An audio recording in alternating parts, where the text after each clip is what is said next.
Hey, Michael with XForcePC. We're going to take a quick look at the Carenado, and I hope I'm saying that right. This is a Piper Archer 2, and this plane does not come with X-Plane, so this kind of is a continuation in the series that I'm doing, showing you different planes that actually don't come with X-Plane and how they work with the Dream package.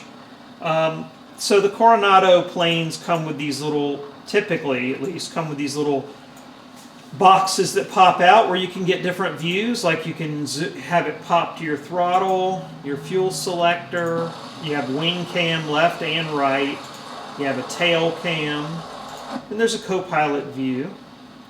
You can have it jump to your radios. There's a view from the rear, which is kind of interesting. Why you need that, I'm not quite sure, but that's the view from the back seat. There's a belly cam. And then let's take a look at the other options. I'm going to go for the circle view here. So you can actually open the passenger door, as you see there. Again, I'm going to zoom in a little bit. Not exactly sure why you'd want to do that, but maybe for some sort of pre-flight inspection. You can open the baggage door as well. And you can turn the wheel fairings on and off. You see them, they're off there and they're on there. Probably affects the aerodynamics just a bit.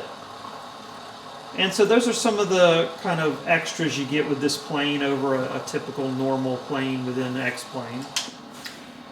So let's put ourselves up in the air.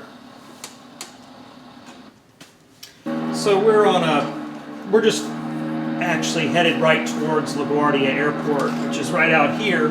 We're just kind of cruising along. Of course, you can take your hat switch and program it such that you can look all around inside the plane. You can look up, all the way over to the right or the left, wherever you want to look. You can look up if you want. I don't know if there's much to see up, but there is. You can look up. And then, I have my other button here programmed to zoom, so I could zoom right in on something if I really wanted to. Now, of course, your radios and like landing gear and so forth.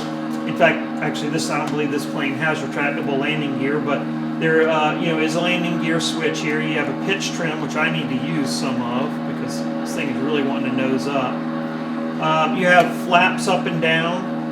You, of course, have the switch panel for controlling common switch elements, just like on all the other planes. And then, you can tune your radios over here and hit the active standby. I can see them moving over here. Nav and COM, DME, and the transponder. And, of course, our frame rate's really good. We're getting, about 40 frames per second. We've got the eye candy turned up quite a bit. You can see there's just rows and rows and rows of houses here. And then there's, I guess, the city over that way. And then again, as we're flying along, if we need to look down at something, we can do that, and we'll look right back up again and control all that with our hat switch. Of course, you could use something like a track IR with this, but I don't like that particular technology myself. It's just not for me, but for some people they like it. I prefer to use the hat switch. It feels a little better to me. So if you have any questions, email me, michael@xforcepc.com. And again, that's michael@xforcepc.com.